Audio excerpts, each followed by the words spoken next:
माँ का स्वाभिमान। माँ, तुम मानोगी नहीं ना, कितनी बार तुम्हें कहा है कि अपने कमरे में ही बैठा करो। फिर ऐसी कौन सी मुसीबत आन पड़ गई कि जो तुम्हें बाहर निकल के आना पड़ा। आकाश अपनी बूढ़ी माँ को डांटते हुए बोला तो सावित्री जी बोली, बेटा, मटके में पानी खत्म हो गया था तो पानी पीने के लिए आई थी। वैसे भी उस कोठरी में मुझे घुटन महसूस हो रही थी, इसलिए सोचा कि बाहर निकल के थोड़ी ताजी हवा ही खा लूं। माँ, तुम मेरी बात समझती क्यों नहीं हो? शोभा मार्केट से आती ही होगी और अगर उसने तुम्हें यहाँ देख लिया तो आफत खड़ी हो जाएगी। ऐसा कहते हुए आकाश सावित्री जी को लगभग घसीटते हुए उस कोठरी में वापस ले गया। बेचारी सावित्री जी वापस अपनी कोठरी में रखी चारपाई पर धड़ाम से पटकती गई। अपनी कोठरी में पड़ी पड़ी सावित्री जी की आंखों से निरंतर टप टप आंसू बहते जा रहे थे और लगातार शून्य में निहारती जा रही थी। चारपाई पर लेटे हुए सावित्री जी उस दिन को याद करने लगी जब 20 साल की उम्र में आकाश का एक्सीडेंट हो गया था। शहर के एक बड़े अस्पताल में उसका इलाज होते होते 15 दिन से भी ज्यादा हो गए थे, लेकिन उसके तबीयत में सुधार नहीं हो रहा था। आईसीयू वार्ड के सामने परेशान आकाश के पिता ब्रिजलाल जी इधर उधर चक्कर लगा रहे थे और बेचैनी में कभी डॉक्टर से अपने बेटे की जिंदगी की भीख मांगते तो कभी कुर्सी पर बैठकर सिसक सिसक कर रोने लग जाते। उधर अस्पताल के एक कोने में खड़ी सावित्री जी भी बेटे की सलामती के लिए नर्सों की खुशामद कर रही थी। तभी आईसीयू वार्ड से जब डॉक्टर बाहर निकले तो ब्रिजलाल जी उनके पीछे पीछे दौड़े और उनके पैर पकड़कर गिड़गिड़ाने लगे। डॉक्टर साहब, कुछ भी करके मेरे आकाश को बचा लीजिए। मैं आपका सदा आभारी रहूंगा। बस मेरे बेटे की जान बचा लीजिए। डॉक्टर ने भी तसल्ली देते हुए कहा था, देखिए अंकल जी, हम आपके बेटे की जान बचाने की भरपूर कोशिश कर रहे हैं, परंतु उसकी हालत अब भी गंभीर बनी हुई है। हमें जल्द से जल्द ऑपरेशन करना होगा। ऑपरेशन और दवाओं का खर्च कुल मिलाकर 8 लाख का आएगा। आप जैसे ही पैसों का इंतजाम कर लेंगे, हम ऑपरेशन शुरू कर देंगे। डॉक्टर की बात सुनकर ब्रिजलाल जी ने पैसों का इंतजाम करने के लिए क्या कुछ नहीं किया था। काफी भागदौड़ करने के बाद भी केवल 4 लाख रुपए का ही इंतजाम हो सका था। कितने परेशान हो गए थे आकाश के बाबूजी। उनकी मजबूरी और लाचारी को देखते हुए उनकी बेटी सानली ने तुरंत दामाद जी को फोन लगाया और दामाद जी ने भी बिना देर किए बाकी के 4 लाख रुपए लाकर बाबूजी के हाथ में रख दिए थे। और आखिरकार सफल ऑपरेशन के बाद डॉक्टर ने आकाश को बचा लिया था।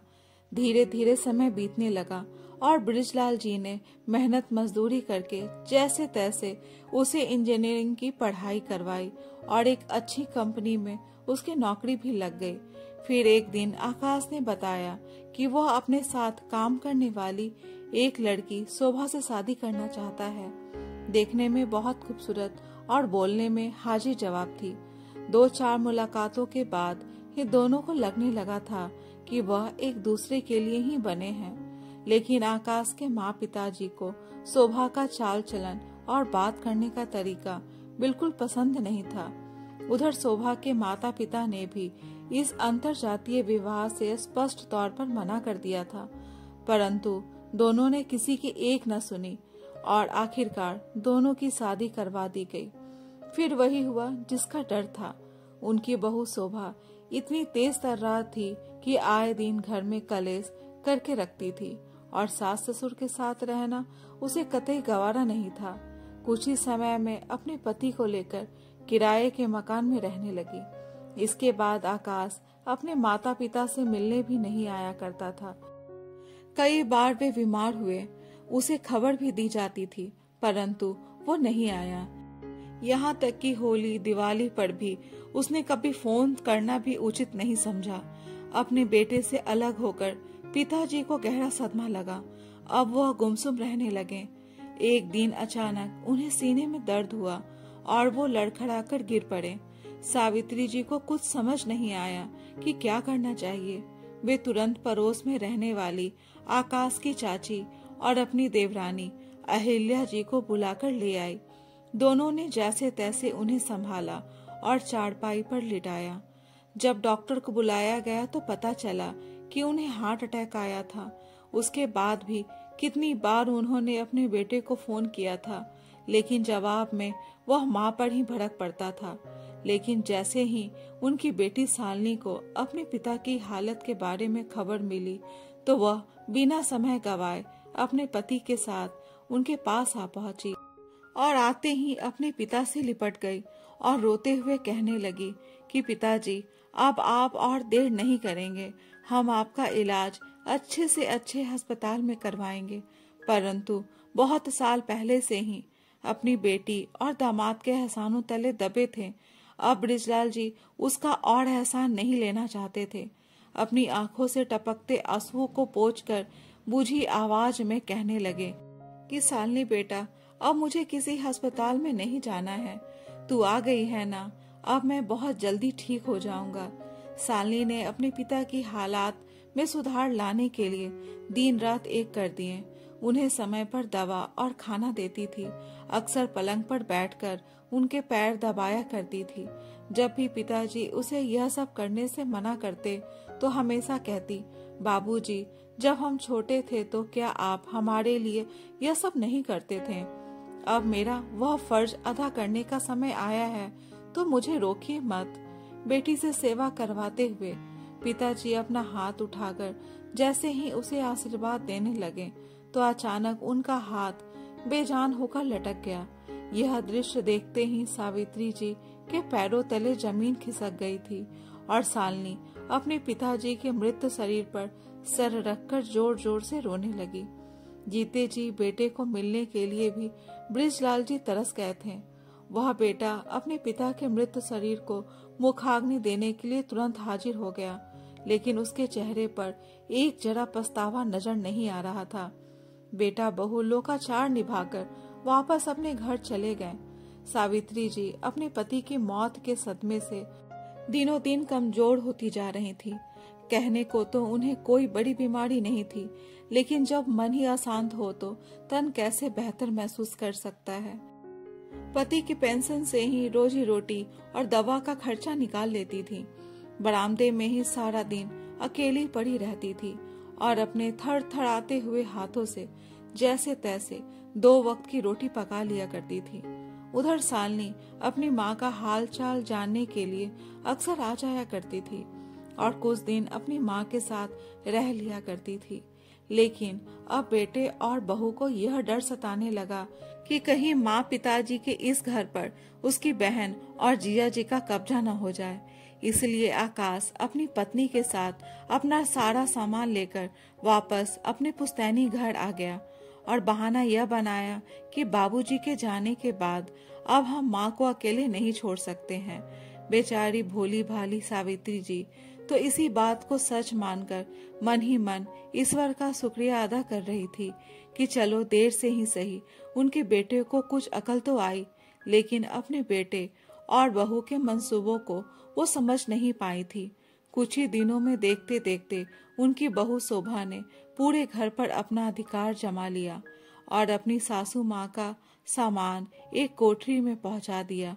जब सावित्री जी की बेटी शालिनी को पता चला था तो इस बात पर उसने ऐतराज जताया तो उस पर भी आकाश और शोभा ने मायके में आवश्यकता से अधिक धकल देने का आरोप लगाया और खूब खरी खोटी सुनाकर इस घर से चलता कर दिया। बेचारी सावित्री जी भी इस हालत में नहीं थी कि अपने बेटे और बहू का विरोध कर सके और जब सर्दियों का समय आया तो हाड़ कपा देने वाली ठंड पड़ने लगी, जिसके कारण सावित्री जी और भी ज्यादा बीमार रहने लगी। लेकिन उनके बेटे बहू ने उनके इलाज पर पैसा खर्च करना जरूरी नहीं समझा। इस वजह से उनका रोग और बढ़ता गया और एक दिन जब अहिल्या जी उनका हाल चाल जानने के लिए घर आई तो अपनी जेठानी सावित्री जी की ऐसी हालत देखकर दंग रह गई। आकाश और शोभा सावित्री जी की चारपाई के पास नीचे ही बैठ गए और कहने लगे, बड़ी मुश्किल में है माँ जी, जान अटकी है, ना जाने क्यों इनकी, समझ नहीं आता क्या करे। कहते कहते आकाश का गला भर आया। इस पर शोभा बोली, सच में माँ जी का दुख अब देखा नहीं जाता। इससे तो बेहतर है छुटकारा ही मिल जाए इनको। आकाश और शोभा की बात सुनकर अहिल्या जी गुस्से में बोली, अपनी माँ की मरने की बात कर रहे हो तुम? यह नहीं कि किसी अच्छे से डॉक्टर को दिखा दे?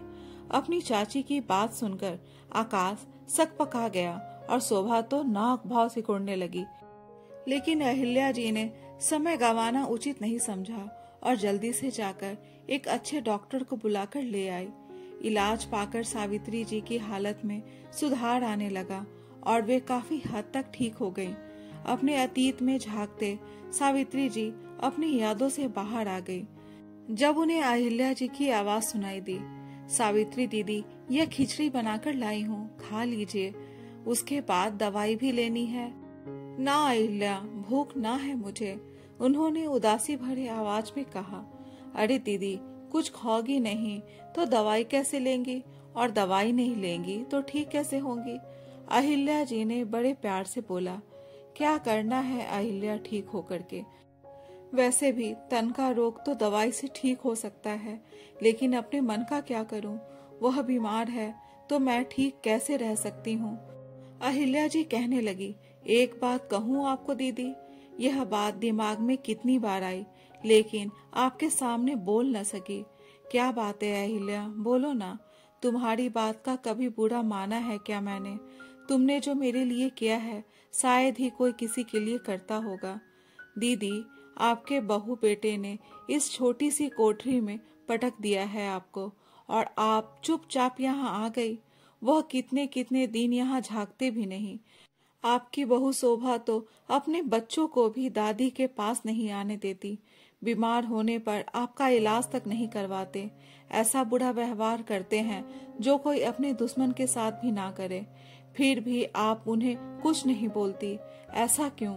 भैया भी इतने बीमार पड़ गए थे, पर क्या मजाल की आपके बेटा और बहू उनका हाल चाल भी जानने को आए हों, लेकिन उनके जाते ही मकान पर कब्जा करके बैठ गए। यह बात सुनते ही सावित्री जी को झटका सा लगा। फिर अहिल्या जी हल्के गुस्से में बोली, यह कैसे रिश्ते हैं दीदी, जहाँ बेटा माँ पिता के त्याग को ही भूल जाए।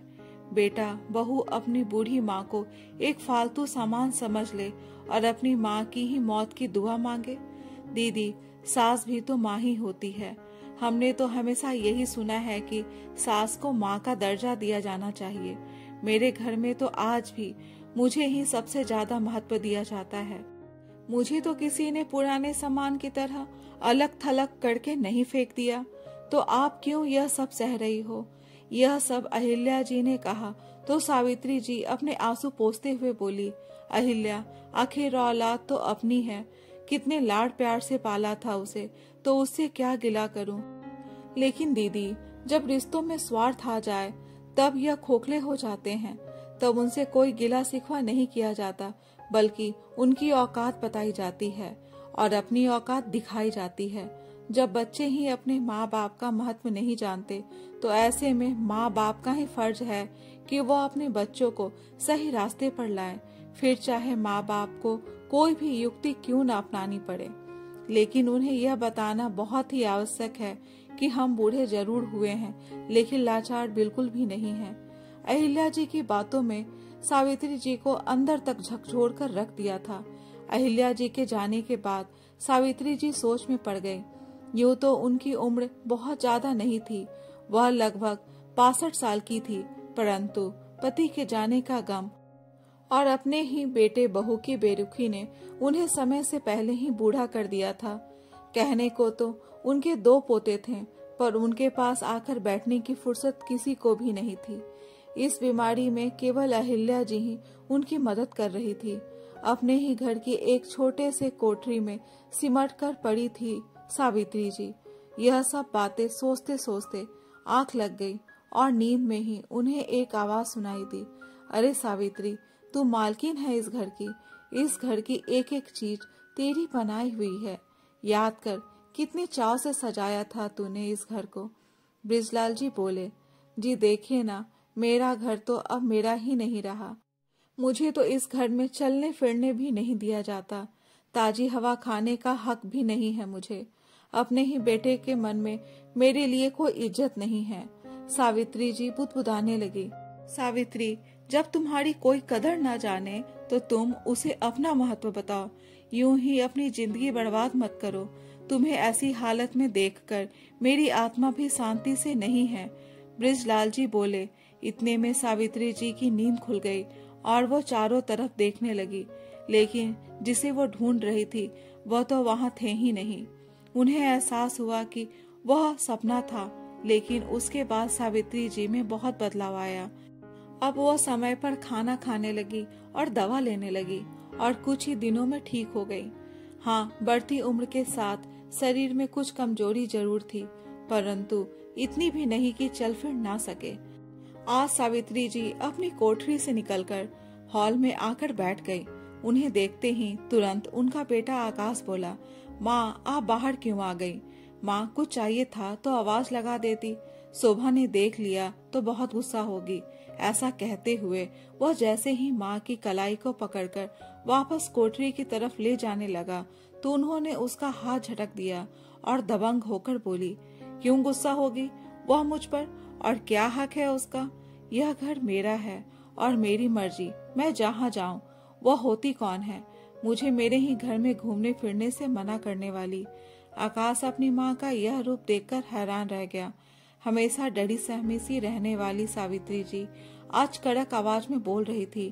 तभी अंदर से शोभा की आवाज आई, यह टीवी किसने चलाया है इस समय?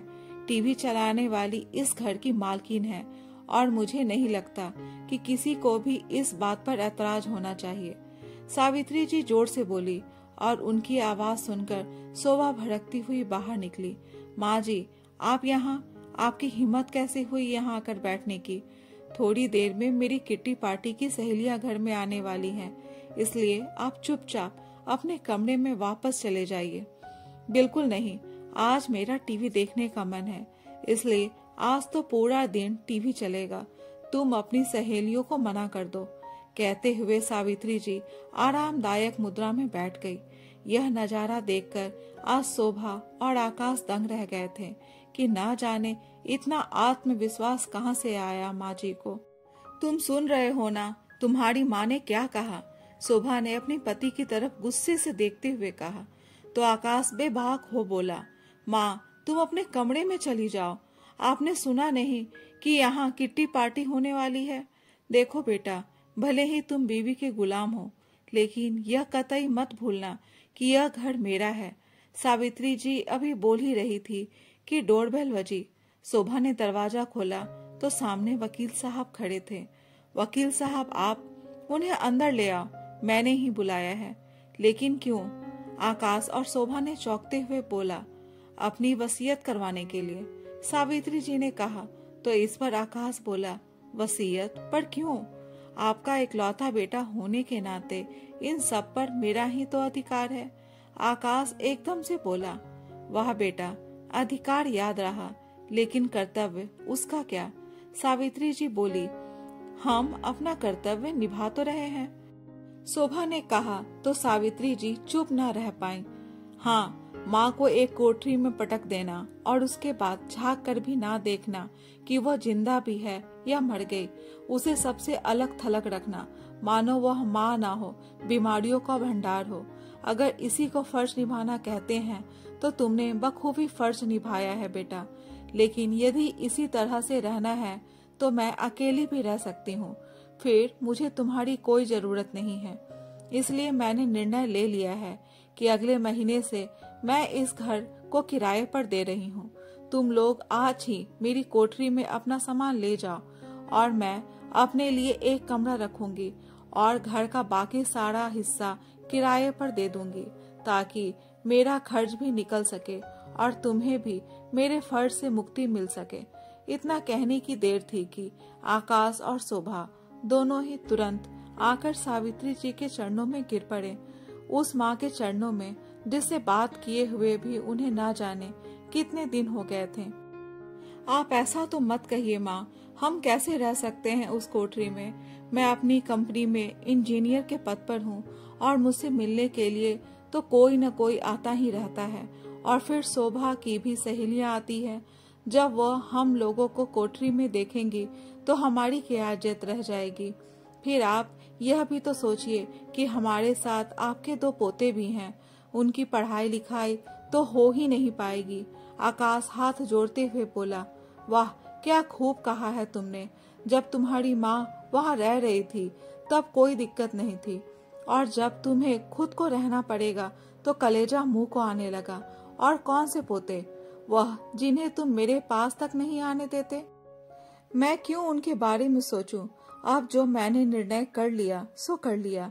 मेरे जीते जी यह घर मैं किराए पर दूंगी, और मेरे मरने के बाद इस घर पर केवल मेरी बेटी और दामाद का हक होगा, जिन्होंने हर कदम पर हमारा साथ दिया था। अरे नालायक, तूने तो अपनी पत्नी के बहकावे में आकर अपनी बहन से भी रिश्ता तोड़ लिया, उस बहन से जिसने तुझे जीवन दान दिया था। बरसों पहले जब तेरा एक्सीडेंट हुआ था और तेरे इलाज के लिए लाखों रुपए की जरूरत थी, तब तेरी बहन और जीजा जी ने बिना देरी किए तेरे बाबूजी के हाथ में पैसे लाकर थमा दिए थे, और तूने उसका यह सिला दिया। आज सावित्री जी अनवरत बोले जा रही थी और दोनों बेटा बहू सिर झुकाए सुनते जा रहे थे। अपने आखिरी पलों में तेरे बाबूजी तुझसे मिलने को तरस गए थे, अपने पोतों का चेहरा देखने को तरस गए थे, लेकिन तू अपनी पत्नी के प्यार में ऐसा अंधा था जिसे कुछ और नजर ही नहीं आता था। हमें माफ कर दो माँ, सच में हम स्वार्थ में अंधे हो गए थे, जो इस घर की मालकिन का ही अपमान कर बैठे। लेकिन हमें हमारी गलती की इतनी बड़ी सजा मत दीजिए। सुबह हाथ जोड़ते हुए बोली, सिर्फ कहने को, वरना तुमने बेटा बहू होने का कोई फर्ज तो नहीं निभाया।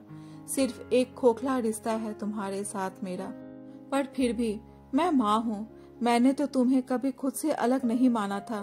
केवल इस रिश्ते के नाते मैं तुम्हें एक मौका देती हूँ। अब मैं तुम्हारे वाले कमरे में, जो कि पहले मेरा था, उसमें रहूंगी, और बाकी बचे 2 कमरे तुम लोग ले सकते हो। लेकिन ऊपर की मंजिल अब मैं किराए पर चढ़ाऊंगी, क्योंकि मुझे भी पैसे चाहिए। अब मैं तुम्हारे आगे हाथ नहीं फैलाऊंगी। इतनी बात सुनकर शोभा हैरानी से बोली, माँ सिर्फ 2 कमरे? तो सावित्री जी बोली, हाँ, एक तुम्हारे लिए और एक तुम्हारे बच्चों के लिए। चाहिए तो मेरी कोठरी भी ले लेना, लेकिन इससे ज्यादा मैं नहीं देने वाली। और अगर मंजूर ना हो तो तुम किराए के मकान में रह सकते हो। सावित्री जी ऐसा व्यवहार करते हुए मन ही मन तड़प रही थी, लेकिन इसके अलावा कोई और चारा भी नहीं छोड़ा था उनके बच्चों ने। नहीं नहीं, हम 2 कमरों में ही रह लेंगे। ज्यादा हुआ तो आपकी कोठरी को ही सही करवा लेंगे, आकाश एकदम से बोला। तो उसकी बात को काटते हुए सावित्री जी आवाज ऊंची करके बोली, और हाँ, सबसे जरूरी बात, मेरी बेटी जब चाहे और जितने समय के लिए चाहे मेरे पास मेरे घर में आकर रहेगी। और अगर मुझे तुम्हारी तरफ से जरा भी परेशानी हुई तो मैं फैसला लेने में एक पल की भी देरी नहीं करूंगी। आज सावित्री जी का यह रूप देखकर शोभा कुछ और बोलने का हिम्मत नहीं कर पाई। अपनी सहेलियों को फोन करके उसने किट्टी पार्टी का प्रोग्राम कैंसिल कर दिया। कुछ ही दिनों में सावित्री जी ने ऊपर की मंजिल को किराए पर चढ़ा दिया, और साथ ही अपनी वसीयत भी बनवा दी, जिसमें घर का 50% हिस्सा उनके बेटे बहू के पास होगा और बाकी का 50% उनकी बेटी और दामाद का होगा, जिन्होंने इतने साल अपने माँ और पिताजी की देखभाल की थी। लेकिन इस वसीयत की भनक भी उन्होंने अभी अपने बेटे और बहू को लगने नहीं दी थी। माँ तो धरती पर भगवान का रूप होती है।